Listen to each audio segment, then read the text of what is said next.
kata orang kan banyak mineral, banyak protein, jadi lebih sehat juga kan. Suka banget sih, karena dia tuh punya rasa yang gurih ya, apalagi baru kalau fresh gitu, dia rasanya lebih manis gitu sih. Kalau memungkinkan sih seminggu sekali ya. Maksudnya kalau ketemu udang yang enak.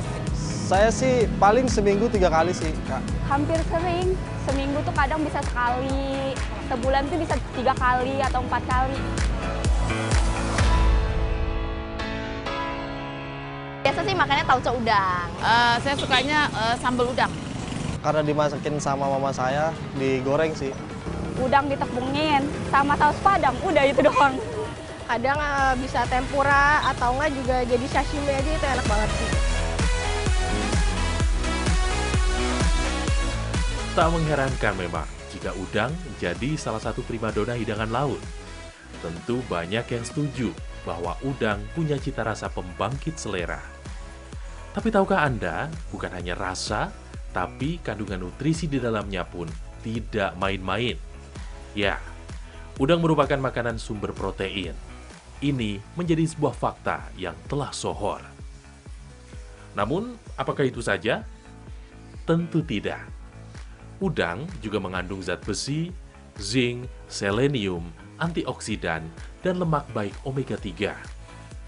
Zat gizi ini bermanfaat untuk mendukung tumbuh kembang anak, mencegah anemia, juga meningkatkan kesehatan jantung dan kelenjar tiroid. Nah, kalau seandainya dia dijadikan bagian dari sumber protein, mungkin bisa dikonsumsi beberapa kali seminggu bagian dari protein seseorang gitu. Jadi seseorang akan mendapatkan protein juga mendapatkan omega 3. Nah, sekarang kita melihat tren anak-anak untuk konsumsi ikan kan jauh berkurang ya. Nah, mungkin dengan kehadiran udang yang cenderung rasanya lebih mudah diterima, itu bisa menggantikan bisa mensubstitusi atau menguatkan peran ikan kandungan omega 3 pada ikan yang terdapat juga pada udang tersebut. Popularitas udang di tengah masyarakat itu baru secuplik contoh tingginya kebutuhan terhadap hasil kelautan yang satu ini. Mari kita tarik lebih jauh ke kebutuhan dunia.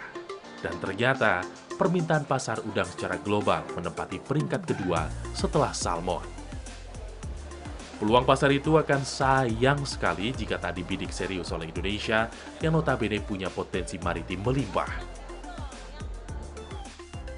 Menurut Kementerian Kelautan dan Perikanan (KKP), Indonesia memasok sekitar 6,9% pasar udang dunia. 6,9% bisa jadi memang belum signifikan. Namun, bagi Indonesia sendiri, angka ini menjadikan udang sebagai komoditas ekspor hasil laut unggulan nomor 1. Dengan negara tujuan utama Amerika Serikat, Jepang, dan Cina. Dalam kurun waktu 3 tahun, pada 2020 hingga 2022, tercatat volume ekspor udang berfluktuasi dengan rata di angka sekitar 244.000 ton. Nilainya mencapai rata-rata 2,1 miliar dolar Amerika Serikat atau sekitar 31,8 triliun rupiah. Dibandingkan dengan jumlah udang yang bisa diekspor, produksi udang di dalam negeri jauh lebih besar. Untuk tahun 2022 misalnya, angka produksi udang tercatat 1,1 juta ton. Percaya diri dengan potensi bahari yang dimiliki, pemerintah Indonesia memasang target produksi udang yang jauh lebih besar pada tahun 2024 mendatang, yakni sebanyak 2 juta ton. Proyek revitalisasi dan percontohan lewat tambak budidaya udang modern merupakan langkah awal yang dilakukan.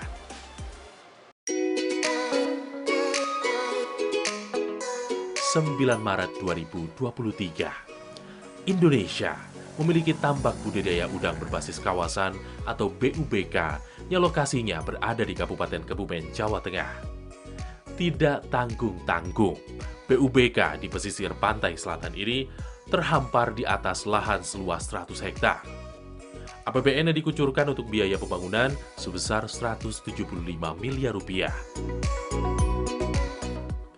Presiden Joko Widodo memproyeksikan investasi pada sektor kelautan ini akan menghasilkan lebih dari 40 ton udang per 1 hektarnya. Dan dengan mengucap Bismillahirrahmanirrahim, pada siang hari ini saya resmikan tambak budidaya udang berbasis kawasan di Kabupaten Kebumen, Provinsi Jawa Tengah. Ini akan menjadi sebuah contoh yang nanti bisa dikopi untuk provinsi yang lain, kabupaten yang lain, sehingga manajemen modern yang kita lihat sekarang ini bisa nantinya dikopi untuk diterapkan di daerah lain. Kita harapkan ini menjadi sebuah contoh yang baik bagi budidaya udang faname yang memerlukan kebersihan air, yang memerlukan betul-betul manajemen yang detail. Upaya tersebut dinilai baik dan patut mendapatkan dukungan. Setidaknya, itulah yang disampaikan oleh Yon Fitner, pengamat perikanan dari Institut Pertanian Bogor IPB. PUBK di Kabupaten Kebumen menurut Yon Fitner hadir dengan sejumlah perbaikan dari model tambak udang yang sebelumnya pernah digarap pemerintah. Penggunaan teknologi yang lebih maju bisa jadi salah satu aspek pendukung untuk memastikan keberlanjutan proyek budidaya udang. Nah, satu kata kunci, keberlanjutan. Meski masih ada di tahap awal, sederet catatan layak mendapatkan perhatian. Demi menciptakan ekosistem industri udang yang baik, setidaknya perlu dilakukan 4 hal, yakni penjagaan kualitas benih, pemeliharaan lingkungan, ketersediaan pakan, serta kepastian pasar.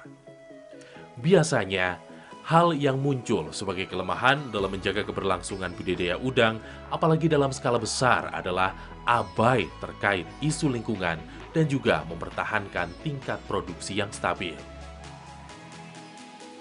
Mengisi dengan mengendalikan pasar dunia itu hal yang berbeda. Nah, saya kira ketika kita ingin melakukan pendekatan revitalisasi untuk mengambil momentum sebagai salah satu negara penghasil udang, kita juga harus menguasai pasar, mengendalikan pasar. Ini yang penting saya kira. Sehingga apa yang kita lakukan sekarang jangan mundur lagi seharusnya.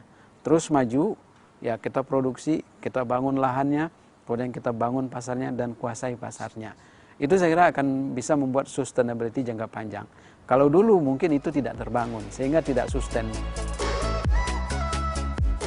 Melalui PUBK Kebumen, pemerintah Indonesia berupaya menyasar tantangan-tantangan itu. Shrimp Estate pertama di Indonesia tak cuma sebagai mesin penggerak produksi udang tanah air, tapi lebih dari itu, juga diproyeksikan sebagai model untuk PUBK lain di masa mendatang.